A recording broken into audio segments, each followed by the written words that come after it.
ডানে বামে নজর করো লাঠির লেগে বাইরে ভালো আই আমেরিকা শহর আছে।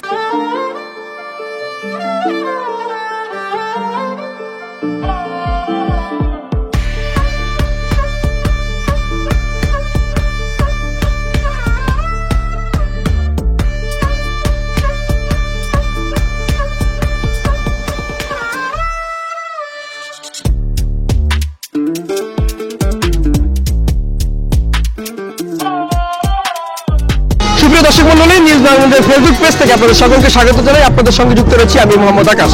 আমাদের যে প্রতি বছর সোনারগাঁয়ে বাংলাদেশ লোক কারুশিল্প ফাউন্ডেশন উদ্যোগে একটি মেলার আয়োজন করা, আয়োজনের মেলা সম্পর্কে আপনাদেরকে জানানোর চেষ্টা করবো। আমাদের সঙ্গে থাকুন।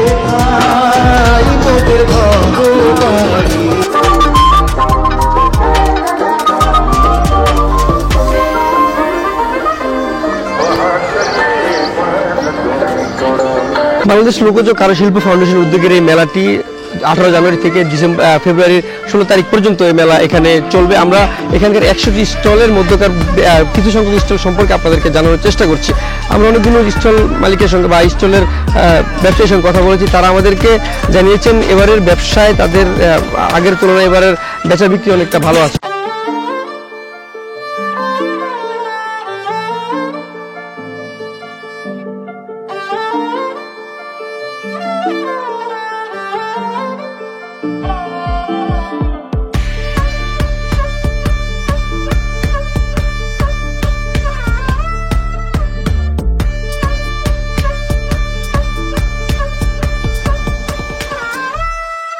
ডানে বামে নজর করো লাঠির লেগে বাইরে ভালো আই আমেরিকা শহর আছে, 100 তালা বাড়ি আছে, আলাদামের যুদ্ধ আছে, বিমান গুলি উঠতে আছে, আই ভীষণ যুদ্ধ ভাই জাগাছে, দেখতে কত বাহার আছে, কলকাতা শহর আছে, আই বড় লাঠের বাড়ি আছে, হাইকোর্টের কাছারি আছে, আই বনের রাজা টাইগার আছে, সুন্দরবনের হরিণ আছে, জমিদার বাড়ির সামনে আছে। এইবারে তো রাখের ভালো জমিদার বাড়ির সামনে আছে।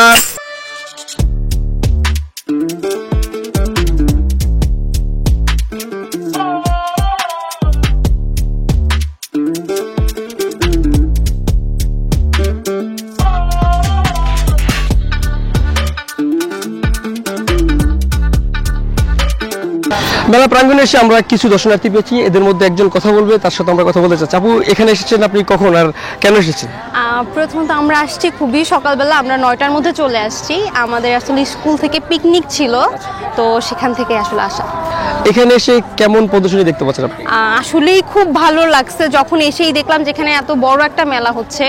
এই মেলাটা সম্পর্কে আমি আগে জানতাম না, তো আমি যেহেতু মেলাটা সম্পর্কে জানলাম যে দীর্ঘ প্রায় 1 মাসের মতো মেলাটা হয়, এবং সব থেকে মজার ব্যাপার যে এখানে গান চলছে, যেটা হচ্ছে আমরা হাঁটতেছি, সবকিছু দেখতেছি, খুব খাবার জিনিস আছে, কেনাকাটার জিনিস আছে, সাথে আমি গান শুনতেছি, তো পুরো জিনিসটা হচ্ছে অন্যরকম একটা ভালো লাগা কাজ করছে। এখন পর্যন্ত কি কোনো পণ্য ক্রয় করছেন কিনা এখানে? হ্যাঁ, পণ্য ক্রয় করা হয়েছে। আমি হচ্ছে কিছু জুয়েলারি কিনেছি, আমার বোনের জন্য হচ্ছে আমরা বেশ কিছু জুয়েলারি আমরা এগুলো কিনেছি। এটা ঐতিহ্যবাহী মেলা সম্পর্কিত আপনার এখন নতুন করে একটা জানাশোনা। আপনি পরবর্তীতে কি এখানে আসার কোনো একটা প্ল্যান আছে কিনা? হ্যাঁ, যেহেতু আমার ভালো লেগেছে মেলাটা, তো ভবিষ্যতে অবশ্যই যেহেতু আমি জানি জানুয়ারি থেকে মেলাটা শুরু হয় এবং ফেব্রুয়ারি পর্যন্ত থাকে, তো আমি যদি সময় পাই আমি অবশ্যই মেলাটাতে অংশগ্রহণ করব। 100টি মেলাটির মধ্যে একটি হচ্ছে পাটজাত কারুশিল্প মেলা। আমরা এই মেলার স্টল দাতা যিনি আছেন তার সঙ্গে কথা বলবো। ভাই, একটু আপনার কাছ থেকে জানতে চাচ্ছি এখানে আপনার পণ্যগুলো কেমন বিক্রি হচ্ছে বা এখানে কি কি পণ্য আছে? পণ্য আলহামদুলিল্লাহ ভালোই বিক্রি হচ্ছে। আমাদের এখানে চিকিয়া আছে, বাস্কেট আছে, ওয়ালমেট হিসাবে বাংলাদেশের ম্যাপ, বিভিন্ন ধরনের ছুরা, তারপরে আরও জাতীয় স্মৃতিসৌধ, শহীদ মিনার, টেবিলের রানার, পাপোশ, ফ্লোর ম্যাট, তারপর ব্যাগ, সুতার তৈরি। আমাদের মেন কাজটা হলো আর কি সুতা আর পাট, এগুলা দিয়েই আমরা বিভিন্ন জিনিস তৈরি করে ওগুলাই আর কি বিক্রি করতেছি এখানে।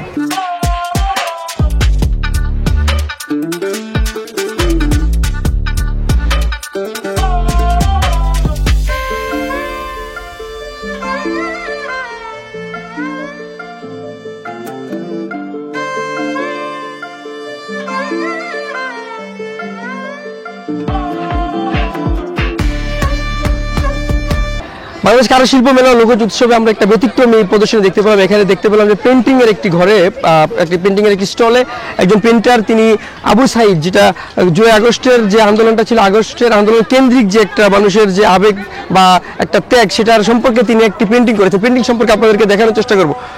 ভাই, আপনার সঙ্গে একটু কথা বলতে চাচ্ছি। জুলাই আগস্ট কেন্দ্রিক দেখলাম পেন্টিং আপনার এখানে আছে, আবু সাইদ কেন্দ্রিক, আসলে একটু বলেন তো বিষয়টা। এইটা আসলে আমাদের মূলত রিক্সা পেইন্টিং এর স্টল। আমরা প্রতি বছর নেই, আমরা এখানে এসে থাকি এবং রিক্সা চিত্র আমরা মানুষের কাছে উঠিয়ে ধরি। আপনারা জানেন 2023-এর শেষের দিক দিয়ে আমরা ইউনেস্কো থেকে স্বীকৃতি পেয়েছি, আমরা অনেকেই স্বীকৃতি পেয়েছি। তো এইখানে আমাদের মূলত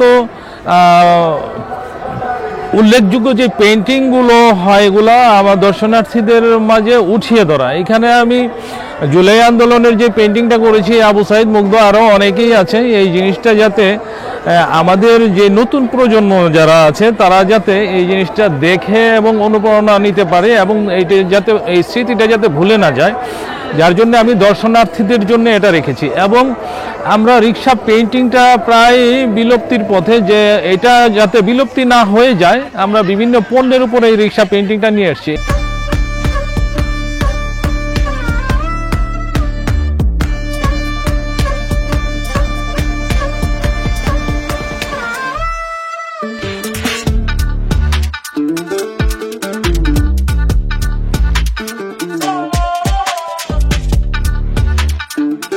জামদানি শাড়ির কদর দেশব্যাপী থাকলেও এখন তা অনেকটা বিলুপ্তের পথে। শালম মিয়া নামক একজন কারুশিল্পী এখানে এসে আমরা দেখলাম যে তার জামদানির ঐতিহ্য ধরে রাখার চেষ্টা করেছেন। সোনারগাঁ কারুশিল্প মেলায় এসে তাকে দেখতে পেলাম, তার স্টলে তিনি শাড়ি বুনছেন, জামদানি শাড়ি বুনছেন। তার সঙ্গে আমরা একটু কথা বলবো। আমরা শালম ভাইয়ের সাথে একটু কথা বলার চেষ্টা করবো, তিনি কিভাবে এই শাড়িটা বোনেন তার থেকে জানার চেষ্টা করবো। শালম ভাই, একটু আমাদেরকে যদি বলতেন আপনার এই ঐতিহ্যবাহী শাড়ি বোনাতে আসলে আপনি কি কি ব্যবহার করেন? আমার এই জামদানি শাড়ি দীর্ঘকাল, আদিকাল থেকে জামদানি সোনারগাঁয়ে হয়ে আসছে। আমরা বংশ পরম্পরায় আমাদের এই জামদানি শিল্পটাকে আমরা ধরে রাখছি, ঐতিহ্যবাহী শিল্প। মুসলিম থেকে শুরু করে এই আজ থেকে এখন পর্যন্ত এই জামদানি আমরা করতেছি। তো এই জামদানি কাজটা অনেক সূক্ষ্ম কাজ, অনেক ধৈর্য সহকারে করতে হয়। এটা ধৈর্য না থাকলে করা যায় না। তো জামদানি শাড়ি তা প্রায় বিলুপ্তির পথে। এখন যাতে এটা এরকম একটা বাংলাদেশের একটা ঐতিহ্য, সারা বিশ্বব্যাপী এটার একটা সুনাম আছে জামদানির। তো আমরা চেষ্টা করতেছি যেন এই শিল্পটা ধ্বংসের পথে না যায়, শিল্পটাকে যাতে বাঁচায় রাখা যায়। আপু, জামদানি সম্পর্কে আমাদের সকলের ধারণা আছে, আমরা জামদানি যে সম্পর্কিত আমাদের কাছে অনেক তথ্য আছে। আমরা এই ঐতিহ্যবাহী জামদানি সম্পর্কে আপনার কাছে একটু জানতে চাচ্ছি। আপনি এখানে আসছেন, এটা দেখছেন, এর সম্পর্কে একটু বলেন আমাদেরকে। দেখুন, জামদানি তো বিশ্বজোড়া হচ্ছে এর কি বলে পপুলারিটি বলুন বা যেটাই বলুন। এখনও আমার যারা দেশের বাইরে ফ্রেন্ডস আছে, কিছু চাইলেই সবচেয়ে দামি গিফটের আগে বলে জামদানির শাড়ি। হ্যাঁ, তো সেই ক্ষেত্রে একটা জিনিস হয় কি, যে প্রাইজের একটা বিষয় চলে আসে। তো আমরা যদি আমাদের গভর্নমেন্ট বা প্রাইভেট সেক্টরগুলোকে, জামদানি সেক্টরটাকে, মানে এই শিল্পটা কিন্তু হারিয়ে যাচ্ছে আমার যতটুকু দেখা বা আমার সার্ভে করা অনুযায়ী। কারণ অনেক কষ্ট করে যে রেভিনিউটা আসে তারা দিয়ে আসলে সার্ভাইভ করা পসিবল হয় না। জামদানি শাড়ির যে বুনন এবং পরে যে একটা মানে অ্যাস্থেটিক ভাব, আপনি যত যেভাবেই পড়ুক, জামদানি শাড়িটা আমার কাছে মনে হয় তাকে একটা পশ লুক দেয়, একটা এলিগেন্ট লুক দেয়। সো জামদানির এই তাদের জিনিসগুলোকে, মেশিনগুলোকে যদি আপগ্রেড করা যায় বা আরেকটু তুলনামূলকভাবে তাদেরকে আরেকটু ভালো কিছু সাপোর্ট, মানে তাদেরকে যদি আমরা সাপোর্ট দিই, তাহলে আমাদের জামদানি শিল্পটা টিকবে। জামদানি শিল্প পরবর্তীতে আমরা এখানে আরেকটি স্টল দেখতে পেয়েছি, সেটা হচ্ছে নকশিকাঁথা শিল্প। নকশিকাঁথা শিল্পে এই যে স্টলটা আছে, সেখানে আমরা দেখলাম দুজন নারী আছেন যারা এখানে স্টলটি ব্যবসা করছেন। আমরা একটু আপনাদের সঙ্গে কথা বলার চেষ্টা করছি। জি চাচি, আপনি এখানে নকশিকাঁথা যে শিল্পটা আছে সেটার স্টলে আপনারা দেখতে পেলাম, আপনি এখানে কাঁথা বুনছেন।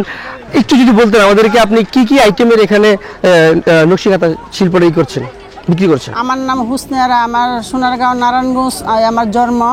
আমি বাংলাদেশ লোকশিল্পী ফাউন্ডেশনের পাশাপাশি আমার গ্রাম, কিন্তু আমি দীর্ঘ 40-42 বছর ধরে দেশ বিদেশে কাজ করে আসছি। এই জাদুঘর বাংলাদেশ লোকশিল্পী ফাউন্ডেশনে আমি 27 বার আমি মহিলাকে 30 জন 40 জন করে আমি প্রশিক্ষণ দিয়ে আসছি। যে আমার গ্রাম দৃশ্য আমি এগুলি রাখি, দেখার ঐতিহ্য, সোনারগাঁয়ের ঐতিহ্য বানিয়ে আমি সবসময় আমি করি।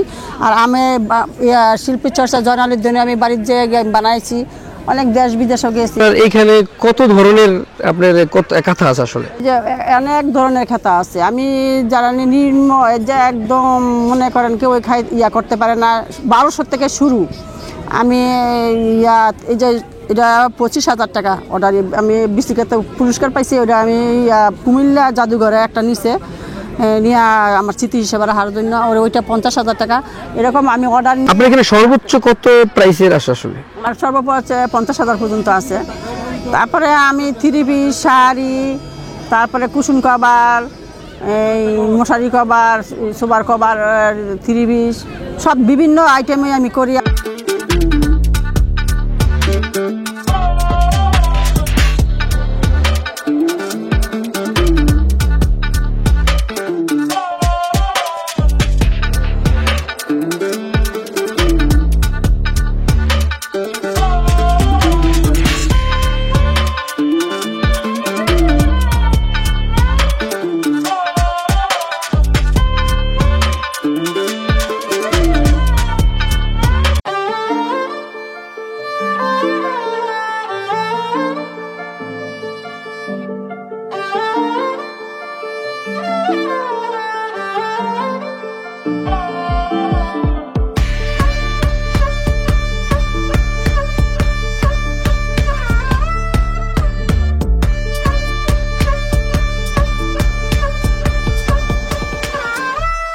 আমরা মেলা প্রাঙ্গণে এসে একজন মা আর তার মেয়েকে হাঁটতে দেখছিলাম, আমরা তার সঙ্গে কথা বলবো তিনি কেমন মেলাটা উপভোগ করছেন। আপনার নামটা একটু বলবেন? আমার নাম ডক্টর আঞ্জুমান আরা, আমি প্রফেসর সিলেট কৃষি বিশ্ববিদ্যালয়ে। আমরা মেইনলি সিলেট থেকে আসছি, এখানে ঢাকা এসছি। তো তার প্রেক্ষিতে আজকের দিনটা আমরা আসলে রেখেছি সোনারগাঁ ঘুরবো বলে। নারায়ণগঞ্জে, ঢাকা থেকে আমরা নারায়ণগঞ্জে এসছি বেড়াতে। সোনারগাঁ আমার বাচ্চাদেরকে নিয়ে আসছি। ওরা একজন এবার মেডিকেলে ভর্তি হয়েছে, আর আরেকজন আর স্কুলে পড়ে সিলেট। এই মেলা সম্পর্কে আপনার কেমন ধারণা? আগে কখনো আসছিলেন কিনা এখানে? আমি অনেক আগে একবার আসছি, আমি যখন বিশ্ববিদ্যালয়ে পড়তাম তখন এসেছিলাম। বাংলাদেশ কৃষি বিশ্ববিদ্যালয় ময়মনসিংহে আমি পড়াশোনা করেছি, ওখান থেকে বিশ্ববিদ্যালয় থেকে আমাদের একটা এক্সকারশন ট্যুর ছিল, তখন এসেছিলাম। তো তখনকার এটা সিচুয়েশনটার আজকের অনেক পরিপাটি, বর্তমানে যেটা আমি দেখছি তখন অনেক সুন্দর ছিল। তবে এখন যেরকম দেখছি যে ঢুকে আগে আসলে এতটা সুন্দর অর্গানাইজড ছিল না। আমি ঢুকে মনে হচ্ছিল যে আমরা যে খাবারের এগুলো দেখতাম, তারপরে হচ্ছে নারায়ণগঞ্জের ঐতিহ্য যেটা আমাদের ঢাকার মসলিন কিংবা জামদানি, সেই স্টলগুলো আসলে আমি খুঁজছিলাম। তো তখন ওই জাদুঘরটার ওখানেই দেখলাম যে আসলে দেওয়া লেখা আছে, তো ওইভাবে আমরা এসেছি।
বাংলাদেশ লোক কারুশিল্প ফাউন্ডেশন কর্তৃক আয়োজিত মাসব্যাপী লোক কারুশিল্প মেলা ও লোকজোৎসব 2025 এর শুভেচ্ছা সকল দর্শনার্থীদেরকে। আজকে আসলে আমরা মেলার অলমোস্ট 18তম দিন অতিবাহিত করছি। ইতিমধ্যে মেলা, আপনারা জানেন, লোক কারুশিল্প মেলাটি একটি আমরা বিশেষায়িত মেলা, আমরা ওইভাবেই এটাকে উদযাপন করি এবং দেশের প্রত্যন্ত অঞ্চল থেকে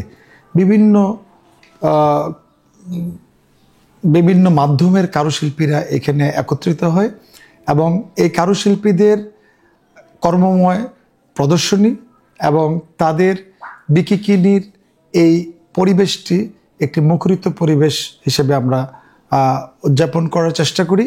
এবং আপনারা জানেন যে বাংলাদেশ লোক কারুশিল্প ফাউন্ডেশন সংস্কৃতি মন্ত্রণালয়ের একটি বিশেষায়িত প্রতিষ্ঠান এবং এই মেলাটি আমরা 1991 সাল থেকে শুরু করে এবছর 34তম মেলা হিসেবে উদযাপন করছি এবং এটি আমাদের অব্যাহত থাকবে।